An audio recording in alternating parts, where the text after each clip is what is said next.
That's our little baby. That baby is nearly 4 years old. So I2i stands for Insight to Implementation.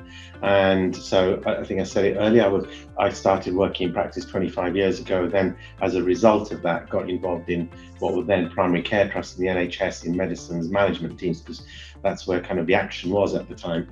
But it was always with the view that there's ultimately a really good role within the provider side within practices. And so for a number of years, in fact, we've been going for nearly 14 years ourselves now.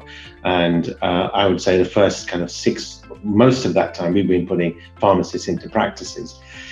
Although it's only the last 4 or 5 years, I would say, that the role's become much bigger, in terms of the NHS looking to scale this up and run it uniformly.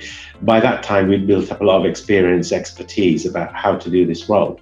And so the I2i is really set up to share that experience and expertise, very practically focused, with any pharmacist that really wants to have a systematic way of learning and implementing change. So the insight to implementation is really insight based, some of the teaching and the content about even whether it's clinical or practical, and then the implementation, all the tools, searches, templates, letters, you name it, everything that a pharmacist would need to go and implement some of this work within primary care. So it tends to be focused on therapy areas. So we have modules in diabetes, respiratory, cardiology, frailty and nutrition, dermatology, and each of those modules gives them everything they need. Typically, the comment from pharmacists who go through that program is, I could now go into practice and implement this next week, which is music to our ears. And that also includes capturing outcomes, because we want to be able to support pharmacists to capture the outcomes to show the difference this role is making.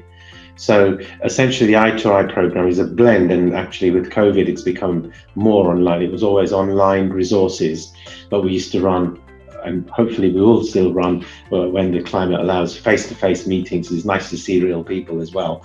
But we'll have a one-day workshop. So you learn from some of the best pharmacists actually there are in the game. Some of the key speakers that we have are experts in that therapy area, and it's been a pleasure for me because I've grown up with some of these guys, and to see them as experts in their own right, supporting delivery of our education to the pharmacists. But then the pharmacists then, as members, would then log on to the online area and be able to access the searches and the tools and templates that help them implement. And since COVID, we've been able to now move a lot of that learning online as well. So we've got interactive e-learning modules, etc. It can all be done remotely. And I have to say, we've trained more people this year since lockdown than we did in our first 3 and a bit years combined. And it's really the second I we're most passionate about, which is the implementation, because my kind of phrase on this is, if we give you great content from a learning point of view, but you do nothing with it, we'll have wasted our time to some extent. You could put it under the heading of intellectual entertainment, because that's all it will have been. So if you do something with it, then that makes a difference to patients' lives.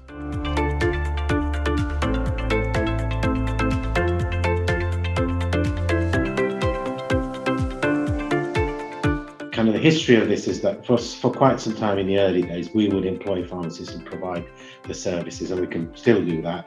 But increasingly, as this role becomes more established, primary care networks, GP practices, whatever the organisation, are employing their own pharmacists.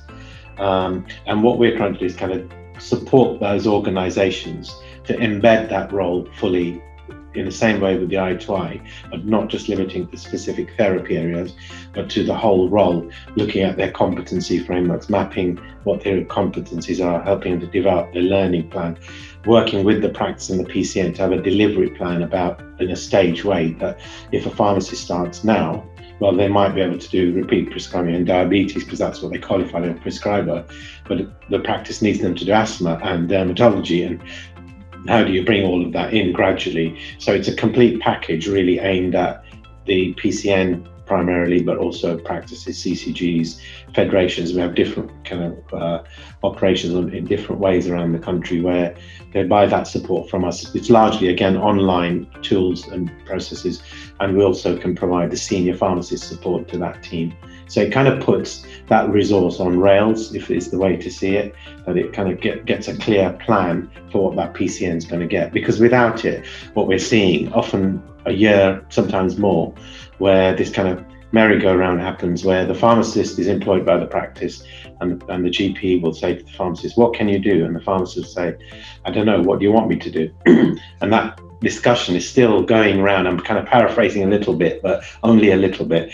It's still going on a year later, 18 months. And in some cases, I have to say, we've come across, scenarios where the practices have then concluded it doesn't work because there wasn't the clarity. And to be honest, we often feel that actually the pharmacist wasn't really supported properly or the practice to make that work. So the problem it solves is actually this chaos that ensues otherwise while they all work out what to do. And I think particularly the other thing is we want to operate at scale. So as the numbers increase in primary care networks, just the funding increases over time. We want to be able to support primary care networks to think in a bigger picture, not just my practice, but population of 50,000, 70,000.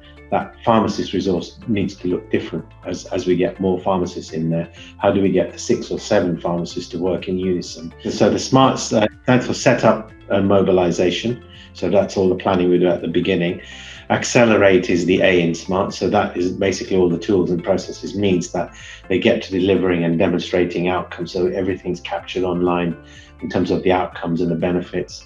Workload reduction, number of appointments diverted away from GPs, all those sorts of metrics, that's the accelerate. And then the resources and tools are the R and the T. So just like the i2i, there's all sorts of templates and searches and various things that kind of go into the R resources and tools to enable that to happen.